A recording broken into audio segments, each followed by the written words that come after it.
요한복음 20장 24절로 29절 말씀, 우리 24절 29절 말씀 우리 한 절 한 절 교독하시고요, 마지막 절 합독하고 아멘으로 화답합니다. 24절 제가 봅니다.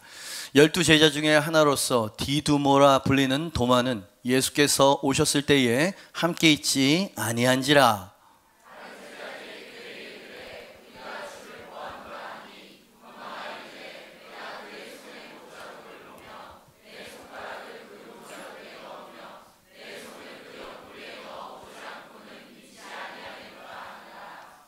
여드레를 지나서 제자들이 다시 집안에 있을 때에 도마도 함께 있고 문들이 닫혔는데 예수께서 오사 가운데 서서 이르시되 너희에게 평강이 있을지어다 하시고,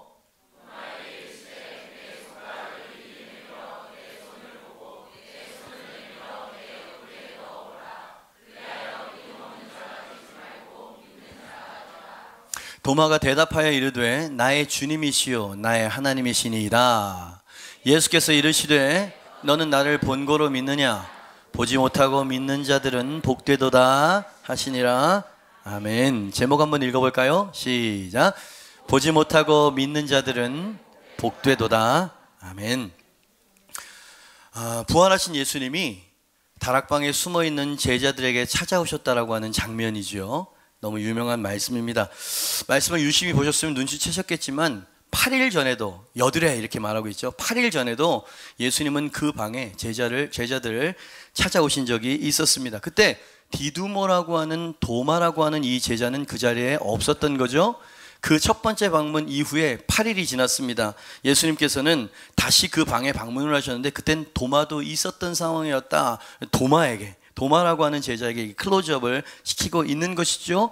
신기한 것은 문이 닫혔는데 예수님께서 그들 가운데 들어오셨고 그들 가운데 쓰셨다 라고 성경에서는 이야기하고 있는 것이죠. 영어 성경을 좀 확인해 보고 싶었습니다. 정말 예수님이 그렇게 신비한 모습으로 들어오셨던 걸까? NIV를 보니까 읽지는 않겠습니다. 영어 올려주시면 돼요.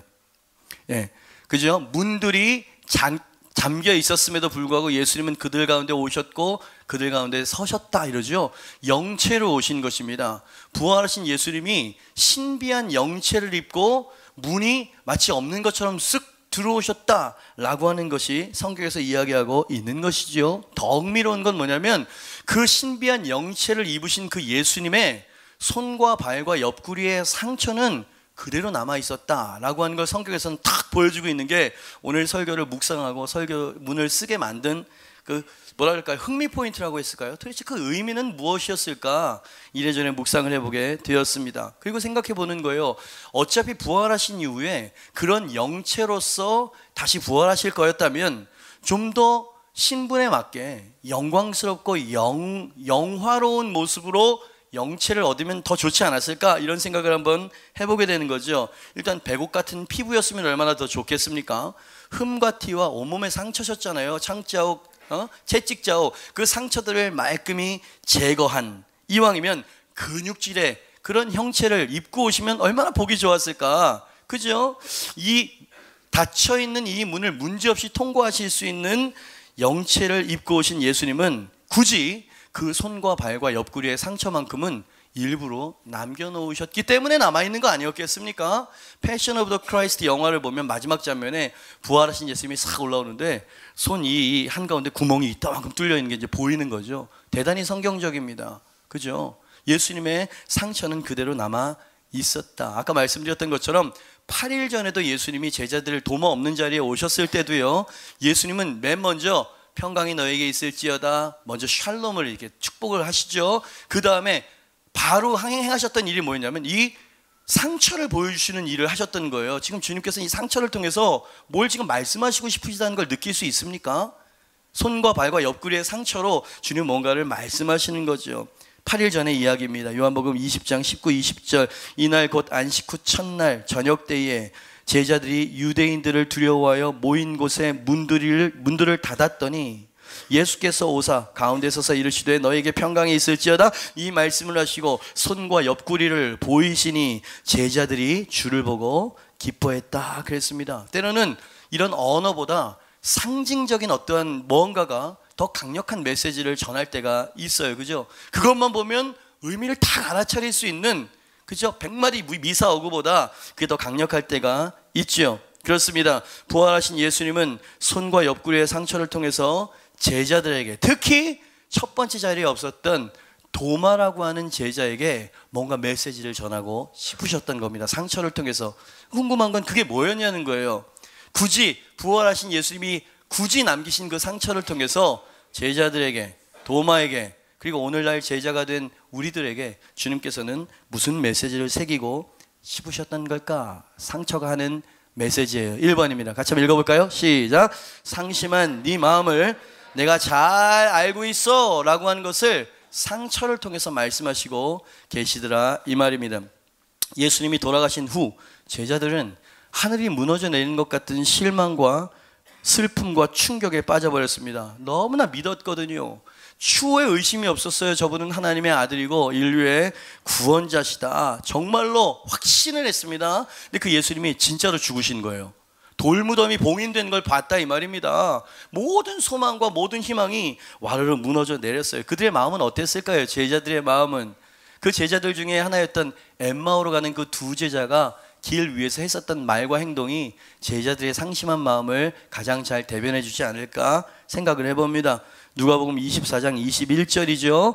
우리는 이 사람이 이스라엘을 속량할 자라고 바랐노라, 기대하고 바랬었는데 그 모든 기대는 헛된 일, 수포로 돌아가 버린 일이 되고 말았어 라고 하는 절망과 상심, 그것이 제자들의 마음이었겠죠. 그죠? 상심했어요. 너무 아팠습니다. 여러분, 그러나 특히 이 디두모라고 하는 도마는 더더욱이나 예수님의 돌아가심에 깊은 상처를 입었던 듯해요. 흔히 이 도마하면 의심 많은 도마, 우리가 이렇게 이름을 붙이잖아요. 근데 그는 사실 말씀을 앞뒤로 이렇게 좀 정황을 보면 의심 많은 도마라기보다는 예수님을 누구보다도 신뢰하고 믿었던 사람입니다. 한 번은 예수님이 나사로를 살리자고 베다니로 가자라고 했을 때 이 디두모라고 하는 이 도마가 제자들 틈바구니에서 크게 목소리를 높였습니다. 요한복음 11장 16절이죠. 디두모라고도 하는 도마가 다른 제자들에게 말하되 어떻게 해요? 우리도 주와 함께 죽으러 가자, 그렇게 말했단 말이죠. 이게 왜 이런 말을 했냐면 이 정도쯤 되었을 때 예수님은 유대인들의 타겟이 돼 있었어요. 그래서 베다니에 간다는 건 체포될지도 모르는 위험한 상황이었습니다. 그래서 가지 말라고 만류를 한 거예요. 근데 예수님이 내 친구 나사로를 살려야 된다 그러면서 극구 가자고 말씀하시는 겁니다. 그때 베드로도 아니고 야고보, 요한도 아니라 저기 변방에 있는 제자들 중에 변방 정도 돼 보이는 이 도마가 목소리를 높이는 거예요. 우리도 예수님과 함께 죽으러 같이 가자. 여러분, 여기서 우리는 도마에 대해서 두 가지를 알게 되어집니다. 첫째, 그는 용기 없는 의심쟁이가 아니었어요. 그는 용감한 사람이었습니다. 그리고 예수님을 위해서 목숨을 내놓을 정도로 예수님이 메시아이심을 확신했다, 이 말. 이 사람의 성격은 뭔가 분명하고 확신하지 않으면 신뢰를 두지 않는 이런 사람이긴 했어요. 의심 많다라기보다 그는 분명해야만 믿을 수 있는 성격의 소유자였습니다. 그가 죽으러 가자 그랬다 그런 건 예수님을 확실히 믿었다는 얘기인 거예요. 메시아라고 하는 확신을 가지고 있었다는 것을 알게 되어지는 거고요. 그리고 그가 그렇게 말하고 행동한 걸 보니까 예수님을 정말 사랑했어. 여러분, 스승을 위해서 목숨을 내놓을 수 있는 건 의무감이나 책임감으로 의리로 할 수 있는 일이 아닙니다. 이것은 사랑과 존경에서 흘러나오는 결단일 수밖에 없는 거거든. 아멘입니다. 그러니까 이 도마는 예수님을 너무 사랑했고 너무 신뢰했는데 그 예수님이 죽은 거예요. 정말로 죽은 거예요. 얼마나 큰 상심에 빠졌을까 어렵지 않게 생각을 해보게 된다, 이 말입니다. 그 도마가 왜 8일 전에 다락방에 없었을까요? 일이나 비즈니스가 바빴을까요? 그들은 현상 수매범들이었습니다. 나가면 잡히는 거예요. 그러니까 그는 일이 바빠서 그 자리에 없었던 것이 아니었던 거예요. 상상해 볼 수 있는 유일한 대답은 너무 상심이 컸던 거야. 너무 아팠던 거예요. 여러분, 너무 큰 상처를 받으면 혼자 있고 싶죠? 나를 좀 혼자 있게 해주시겠습니까? 정중하게 요청을 하잖아요. 그죠? 나갈 수도 없고 어디 있었는지 모르지만 혼자 있고 싶었어요. 혼자서 예수님을 잃어버린 그 상심을 애써서 추스리고 울고 그렇게 그런 마음으로 쓸어내리고 있었던 겁니다. 그리고 8일 후에 제자들이 있는 방에 왔는데 제자들이 예수님이 오셨다는 거예요. 부활하신 예수님이 손과 옆구리를 보이시면서 내가 살아있다고 찾아오셨다는 얘기를 하는 겁니다. 당신이 도마라면 그 말을 어떻게 들으셨겠어요? 애써 추스린 마음을 또다시 흔든 것 같은 그런 말처럼 들리지 않았을까요? 제가 한번 도마의 마음을 한번 적어봤어요. 이보게들, 아무리 이 현실을 받아들이고 싶지 않아도 그렇지 어찌 돌아가신 예수님이 다시 돌아올 수 있단 말들인가. 나도 이 상황을 견디기 힘든 건 마찬가지라고 이제 그만들 하세. 그분이 손과 옆구리의 상처를 보여주셨다고 만일 내가 그 못자국에 손을 넣고 그 옆구리에 손을 넣어보지 않고는 절대 믿을 수 없어. 그런 헛된 바람으로 더 이상 나를 괴롭게 하지 말란 말일세. 이해가 되시죠? 이런 마음이었을 겁니다. 여러분, 한번 상처를 입으면 다시 직면하고 싶지 않은, 그죠? 다시 상처를 받고 싶지 않아서 또 한 번의 기대를 포기해버린 가슴, 이게 바로 다른 제자들도 마찬가지였겠지만 도마가 이런 마음이었다 이 말입니다. 그래서 그 자리에 있지 않았었던 것이지요. 자, 여기서 이제 예수님께서 이 마음을 가지고 있는 도마를 어떻게 대하시는지가 오늘 본문 말씀에 나오는 겁니다. 놀랍게도요, 예수님은 이런 상심한 제자, 상심한 친구의 깨진 마음을, 잘 들으십시오, 너무나 잘 알고 있었어. 너무나 잘 알고 있었어요. 예수님은 도마의 깨지고 부서진 마음을 다 아시고 이해하고 있다는 양, 도마의 입에서 흘러나온 그 말을 그대로 인용하셨어. 알고 있다는 얘기인 거예요. 네가 한 말을 알고 있고 네가 그 말을 할 수밖에 없었던 그 마음과 아픔과 상심을 알고 있다는 양, 주님께서는 그 말을 언급하시면서 상처를 내보이셨다 이 말입니다. 27절이죠. 도마에게 이르시되 네 손가락을 이리 내밀어 내 손을 보고 네 손을 내밀어 내 옆구리에 넣어보라. 그리하여 믿음 없는 자가 되지 말고 믿는 자가 되라. 이거 도마가 있었던 말 아닙니까? 예수님께서 이 말을 인용하시면서 하고 싶었던 말씀은 이것이었어요. 적어봤습니다. 도마야, 8일 전에 네가 했던 말들이지. 내 다 듣고 있었느니라. 내 다 보고 있었다고. 나를 잃은 슬픔에 홀로 눈물 삼키던 네 깨진 마음과 홀로 움츠린 네 골방을 내 다 보고 있었느니라. 나를 누구보다 신뢰했던 너, 하지만 그만큼 나의 죽음 앞에 산산이 깨져버린 너의 길 잃은 확신을 내 다 이해하고 있노라. 이제 내가 너를 위해서 이곳에 왔느니라. 지난번 네가 그 다락방에 없었기에 내 너만을 위해서 다시 찾아왔느니라. 내가 너의 아픈 마음을 위로해 주러 왔느니라. 내가 없으면 영원히 슬픔의 골방에서 울고 있을 네 마음을 치료해 주러 왔느니라. 내 사랑하는 친구 도마야, 내 손과 옆구리에 상처를 보지 않고는 너의 깨어진 믿음이 회복될 수 없음을 내가 알기에 내 손과 발, 옆구리의 상처만은 내 남겨두었던 것이니라.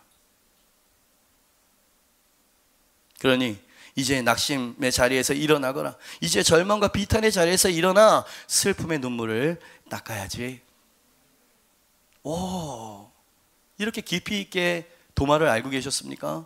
도마는 깜짝 놀랐을 거예요. 아, 내 말을 다 듣고 계셨구나. 내 절망, 내 아픔, 내 쓰라린 눈물을 다 보고 계셨구나. 내 입의 모든 말들을 다 들으셨고 나 한 사람을 위해서 예수님이 친히 찾아오셨구나. 나 한 사람을 회복하시려고 손과 발 옆구리의 상처를 그대로 남겨두셨던 거구나. 그죠? 이게 필요했었던, 이 상처를 봐야만 했었던 도마를 위해서 예수님께서 그렇게 하셨던 것이죠. 우리가 의심 많은 도마라 별명 붙인 이 한 사람을 위해서 부활 후 12번의 만남하셨거든요. 40일 동안 12번 제자들을 만나셨습니다. 그 중에 한 번을 상심한 도마를 위해서 기꺼이 할애하셨다. 여러분, 제가 하는 이야기를 가슴으로 듣고 계십니까? 주님은 사무적으로 대하고 계시지 않아요. 네? 이 상심한 제자의 깨어진 마음을 위로하기 위해서 40일 중에 한 번의 만남을 허락하시고 계시는 모습을 보이냐 이 말입니다. 그 예수님이 바로 당신이 주님이라고 고백하는 분이세요. 나의 예수님이라고 여러분이 신뢰하고 섬기는 분이 바로 그런 분이십니다. 기억하십시오. 예수님은 도마처럼 깨지고 상심하여 아파하는 여러분들에게도 동일한 일을 행하실 수 있는 여러분들의 구주가 되심을 믿으시길 바랍니다. 아멘입니다. 얼마나 세심한 주님이에요. 얼마나 사려 깊은 주님이십니까? 그렇습니다. 예수님은 참으로 사려 깊은, 여러분 이런 태도를 어떤 관계라고 말씀하시겠어요? 이거는 부모가 하는 태도랑은 좀 달라요. 그 마음을 쓸고 이해하기 위해서 먼 길을 다가오는 이런 행동은 친구가 더 어울립니다. 그죠? 멀리 있는 하지만 죽어가는 친구를 위해서 그 2억 마일리 비행기를 타고 배를 타고 찾아와서 마지막 그 한마디 위로의 말을 전하는 그 친구처럼 말이에요. 그래서 예수님이 나는 너희를 종으로 여기지 않고 친구로 여긴다 그렇게 말씀하셨거든. 아주 사려 깊은 친구로서 대해주고 계시는 게 보이십니까? 그분은 당사자와 예수님만이 알고 있는 비밀스러운 코드를 끄집어내서 감동 주는데 명수셨습니다. 전 지금 예수님이 얼마나 세심하고 사려 깊은 분이신지에 대해서 말씀을 드리고 있습니다. 베드로가 모든 것을 포기하고 고기 잡으러 갔었죠. 이 베드로를 찾아오셨을 때 부활하신 예수님이 처음 베드로를 만났을 때의 그 추억을 재현하셨어. 기억나세요? 네? 깊은 데로 던져봐. 순종했더니 만선 찢어져. 그건 예수님 만났을 때 처음 주님께서 연출했었던 상황이었거든요. 똑같은 것들, 이건 베드로는 아는 겁니다. 아, 처음 주님이 나를 부르실 때도 이렇게 다가오셨지. 왜 굳이 이런 행동을 하십니까? 이렇게 말씀하시고 계신 거예요. 기억하니? 우리 처음 만났던 순간을 말이야. 너무나 로맨틱해. 너무나 깊은 우정이야. 이거는 내가 너로 사랑 남는 어부가 될 거라고 했었던 거 기억나? 내가 너를 찾아왔어. 나는 여전히 너를 사랑하고 너를 향한 계획도 변함이 없다고. 이 얘기 아닙니까 지금? 사려 깊은 주님. 그죠? 여러분, 우리는 주님에 대해서 너무 몰라요. 오히려 야속해하고 있군요. 주님, 내 사정을 쳐다보거나 알고 계시지도 않죠. 왜 이렇게 오랫동안 저를 혼자 두시는 거예요? 아니에요. 주님께서는 당신을 보고 알고 계십니다. 엠마오로 절망하여 가던 두 제자에게 찾아오셨던 거 여러분 아시죠? 말씀을 가르쳐서 눈이 열리게 하셨던 것은 여러분 많이 설교를 들으셔서 아셨을 겁니다. 근데 그때도 예수님이 그들이 주님이구나 라고 알 수 있는 어떠한 행동을 재현하셨던 거 아십니까? 한번 들어보시죠. 누가복음 24장 29절에서 31절입니다. 그들이 강권하여 이르되 우리와 함께 유하사이다. 때가 저물어 가고 날이 이미 기울었나이다 하니 이에 그들과 함께 유하러 들어가시니라. 그들과 함께 음식 잡수실 때에 오늘 우리가 있었던 것처럼 떡을 가지사 축사하시고 떼어 그들에게 주시니 그들의 눈이 밝아져서 그인 줄을 알아보게 됐다 그랬죠. 떡을 떼고 축사하시, 어디 생각나십니까? 성찬식 자리 생각나죠? 예? 그때를 회상시키시는 거예요. 그때 그 떡과 잔으로 그 살과 피로 맺었던 언약을 주님께서 다시 상기시키는 거예요. 어떤 것은 언어보다 상징이 더 강한 메시지가 될 때가 있다 이 말입니다. 주님께서 그 명수셨어요. 그들만이 아는 메시지 아니에요. 우리도 그 이방인들 앞에서 떡을 떼면 그게 무슨 의미입니까? 근데 제자들은 아는 행동이었거든. 기억나니? 그때 그 다락방에서 떡과 잔을 나누던 그 기억 말이야. 그래, 나는 여전히 너희와 함께 있고 내 살과 피로 맺어진 언약은 지금도 깨지지 않았다고. 그러니 절망하지 말고 힘을 내야지. 친구가 친구를 위로한 것처럼. 그리고 오늘 도마 말이에요.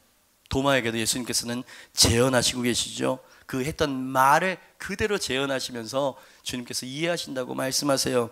네가 한 말들이 다 이 말들이잖아. 내가 다 듣고 알고 있었어. 그 혼돈, 그 절망의 말들을 확신과 희망의 말들로 바꿔주려고 내가 오늘 여기 왔느니라. 그러니 이제 끝났다고 말하지 말거나 변한 것은 하나도 없으니까. 그죠? 왜 그 상처를 부활하신 예수님이 굳이 남기셨냐고요? 상심한 친구의 마음을 위로하시기 위해서였어요. 깨진 마음을 갖고 계십니까? 주님도 어쩔 수 없을 거라고 울고 절망하고 계십니까? 여러분, 그냥 절망하고 계시지만 마세요. 부활하신 예수님, 내게도 찾아와 주시옵소서.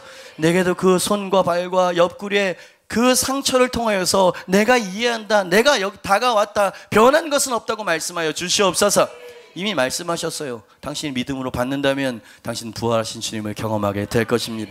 두 번째, 부활하신 예수님이 그 상처를 남기신 이유가 뭘까? 곰곰이 묵상을 해보니까 이런 대지를 만나게 돼요. 같이 읽어봅니다. 시작. 모든 상처는 결국 하나의 회상거리가 될 거니까 염려하지 말어 라는 이야기죠.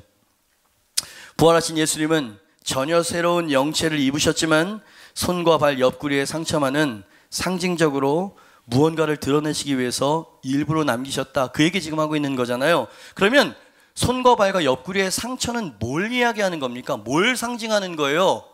너무나 쉬운 질문이에요. 고난이죠. 이 땅에 예수님이 살아계실 때 무고히 당하셨던 고난, 하지만 가장 처참히 겪었어야만 했었던 그 고통의 깊이를 남기신 거야. 상징적으로. 이해가 되십니까? 그 상처들을 볼 때마다 그 상처는 배반이 생각나도록 만드는 상처예요. 부인, 도망침, 망치질, 침뱉음, 채찍과 죄악의 광기들, 이것이 고스란히 생각나게 하는 표시로서 손과 발과 옆구리에 그 상처는 그런 표식이라 이 말입니다. 근데 주님은 그 보면 고통스러운 그 상처를 일부러 남기신 이유가 뭐냐 이 말이야. 제자들도 그 상처를 보면 얼마나 마음이 아팠겠습니까? 죄책감 들고요.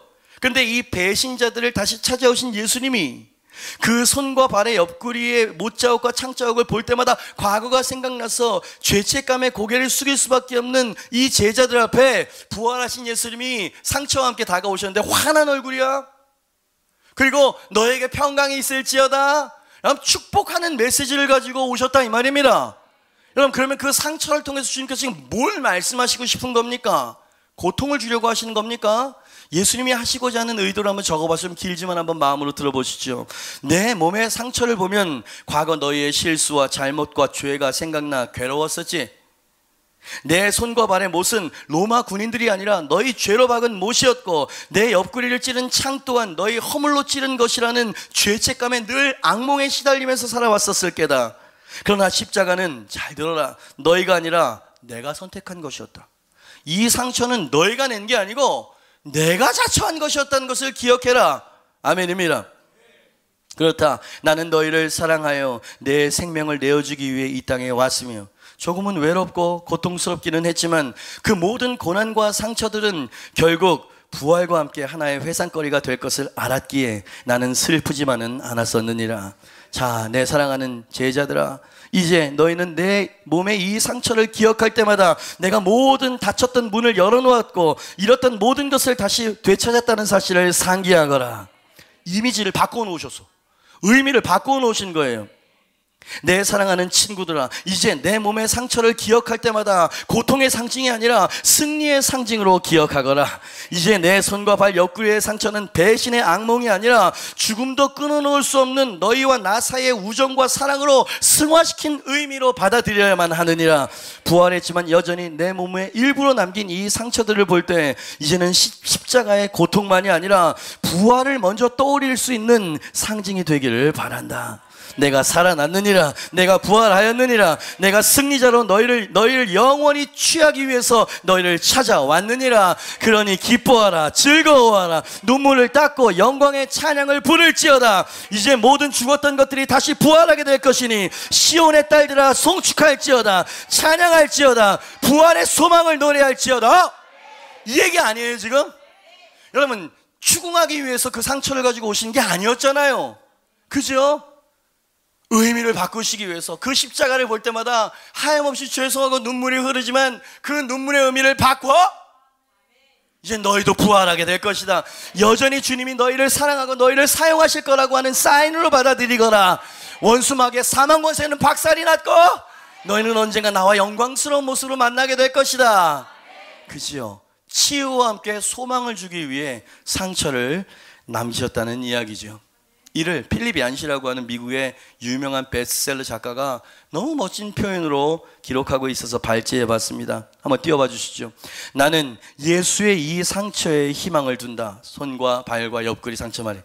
하늘의 입장에서 보면 그 상처들은 우주 역사에서 일어난 가장 끔찍한 사건을 나타내는 것이다. 그 사건, 십자가 사건조차도 부활은 하나의 회상거리로 삼은 것이다. 너무 멋있는 표현이에요. 부활이 바로 그렇기 때문에 나는 우리가 흘린 눈물, 우리가 당한 비극, 마음의 고통, 우리가 사랑하는 사람들을 잃는 충격과 비탄, 이 모든 것이 잊혀지지 않고 기억으로 남으리라 믿는다. 예수 몸에 난 상처가 그랬듯이 그 상처의 흔적은 남지만 아픔은 사라진 그런 방식으로. 그리고 우린 모두 새로운 몸을 입게 될 것이다. 새 하늘과 새 땅과 더불어 말이다. 그리하여 우리의 부활절은 시작이 될 것이다. 여러분, 번역이 조금 좀 아쉬워요. 막 도치되고 막 이런 부분들도 있어서. 부활하신 예수님이 가지고 있는 상처는, 그때 외로웠어. 겟세마네에서 나도 피하고 싶었다. 정말 사단의 공격은 강했어. 그런데 지금 돌이켜보니까 모든 것이 하나님의 은혜였음을. 그 십자가 사건, 그 치열했던 사건을 하나의 추억과 승리의 경험과 기억으로 승화시키기, 회상할 거리로 삼을 수 있는, 그것을 주님께서 아셨다는 거예요. 우리 몸과 영혼이 부활하게 될 것입니다. 그러나 당신의 감정도 부활해야 해요. 당신의 처지와 상황도 부활할 수 있습니다, 여러분. 그 얘기를 지금 하고 있는 거 아니에요. 당신의 그 고통과 비탄과 상처는 먼 훗날 주님의 사랑과 은혜로 말미암아 하나의 회상거리가 될 것이에요. 이야, 그때 정말 죽을 것 같았어. 예? 흔적은 남죠. 흔적을 완전히 없애주시진 않아요. 그런데 이 흔적을 말할 수 있을 정도로 이젠 아문 상태의 흔적이 되어진다. 그래서 그 상처를 말하는 것을 우리는 간증한다 그러죠. 오늘도 라이프 클래스에서 우리는 간증을 듣게 될 텐데, 그 간증을 한 10번을 읽은 것 같아요. 얼마나 많이 울었는지 몰라요.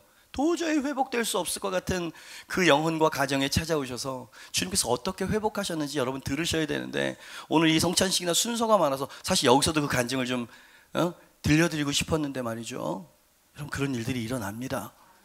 당신이 절망하고 엠마오로 가는 두 제자의 그런 심령으로 가든, 혼자서 그 슬픔과 비탄을 애써 누르고 삭히려고 애쓰고 있는 그런 도마이건 간에 부활하신 주님께서 오늘 말씀하시는 거예요. 그것은 회복될 뿐만 아니라 그것은 하나의 회상거리가 되고 말 거야.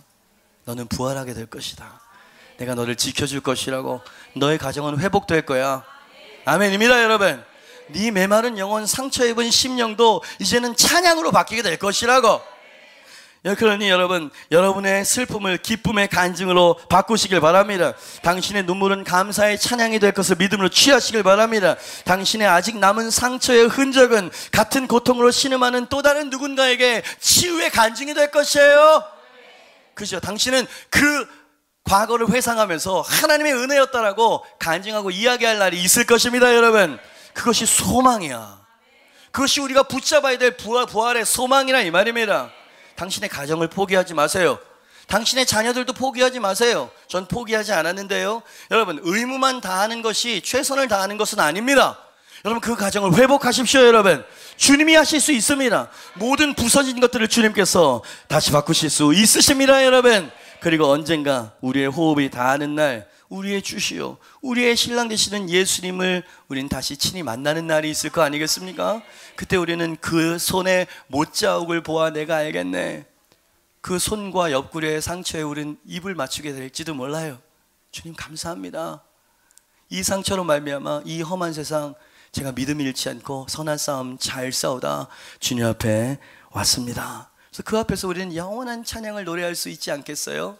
세상 소망 다 사라져가도 주의 사랑은 끝이 없으니, 이 고난과 힘든 가운데 살아가는 모든 순간순간이 결국 나중에는 다 주님의 은혜임을 나는 믿고 고백하게 될 것입니다. 그런 노래 아니었을까? 그래서 이 노래를 헌금송으로 좀 부탁을 했었습니다. 주님께서 마지막으로 이 손과 옆구리의 상처를 통해서 보이시면서 뭐라고 말씀하셨냐면 29절처럼 이렇게 말씀하셨어요. 예수께서 이르시되 너는 나를 본고로 믿느냐? 보지 못하고 믿는 자들은 복되도다. 그죠? 도마의 상심한 가슴을 통해서 어떤 것이 하나님께서 복된 믿음인지를 가르쳐 주셨어요. 사실은 예수님의 손과 옆구리의 상처를 본 사람은 그 제자들과 몇몇 분이 없었을 겁니다. 그 40일 12번 만났던 겹치는 사람들이 대부분이었을 거예요. 그 사람들만 본 사람들이었을 거 아닙니까? 그러니 그 이후에 모든 오고 오는 모든 세대는 보지 못할 세대들이라는 것을 예수님은 보고 있었던 거지. 그러니 도마의 그 다락방에서 도마만을 상대한 게 아니고 상처와 고통 속에 오늘을 살아가는 당신도 보고 있었다는 얘기인 거예요. 여러분, 말씀이 어떻게 이렇게 깊을 수가 있습니까?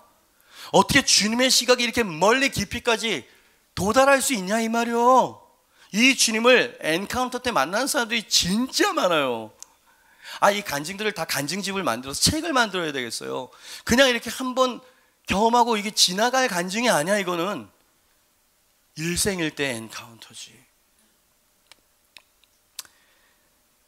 비록 지금은 주님이 보이지 않는 것 같아 눈물 짓고 낭망하고 비통해야 할지 모르지만 보지 못하나 부활하신 주님, 그분의 살과 피로 맺은 그 모든 약속과 언약을 마음속에 붙잡고 오히려 찬송하고 오히려 소망 가운데 일어날 때 그러한 믿음을 주님께서는 임재 가운데 말씀하시는 거예요. 보지 못하고 믿는 뉴사운드의 내 자녀야, 네가 참 복되도다.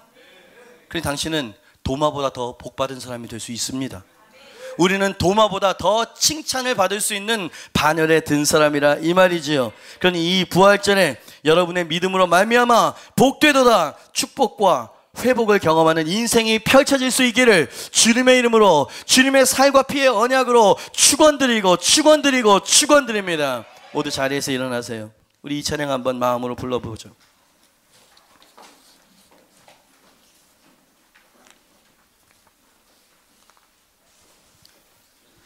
주 나의 모습 보네, 상한 나의 마음을 보시네. 꼭 도마의 노래예요. 주 나의 눈물 안에 홀로 울던 맘 아시네.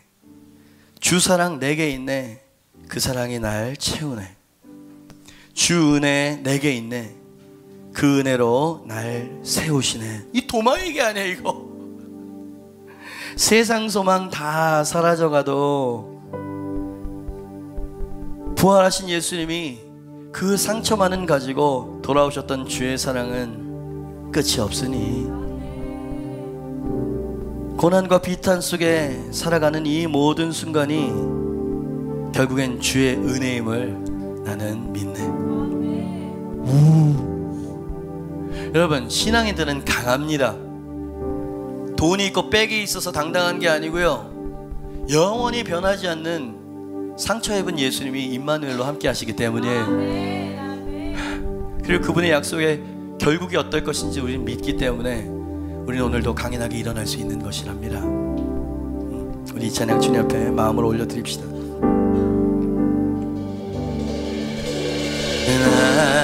나의 모습 보네, 상한 나의 맘 보시네.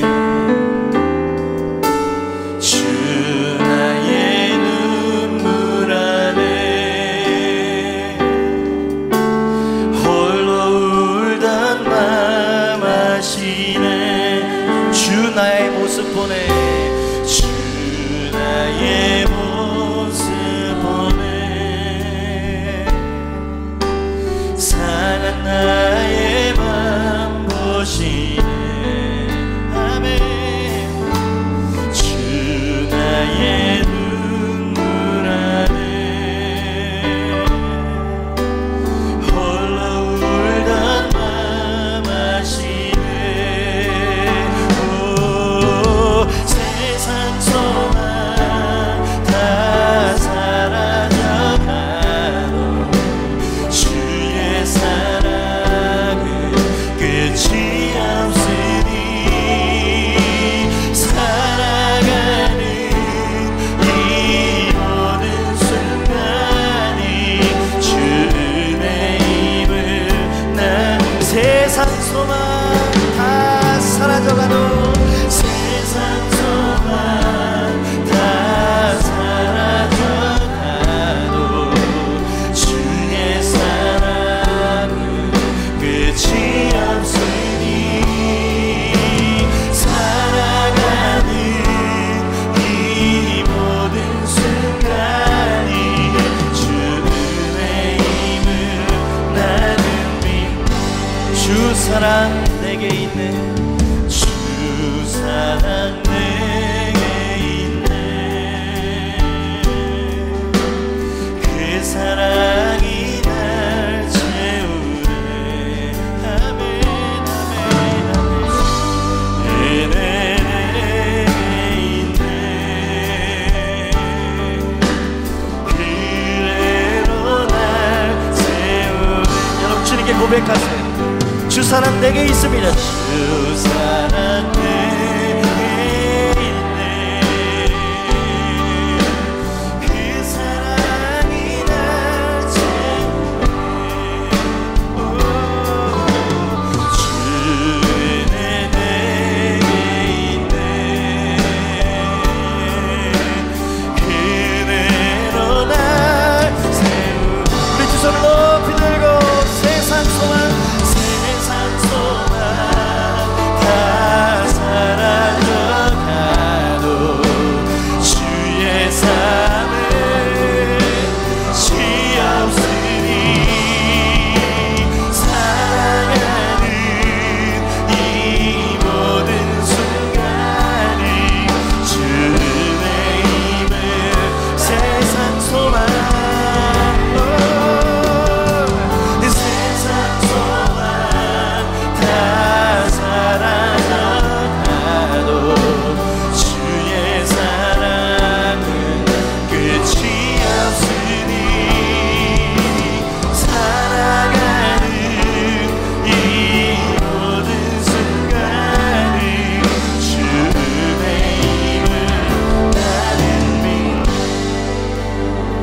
도마가 인도에서 순교했대요.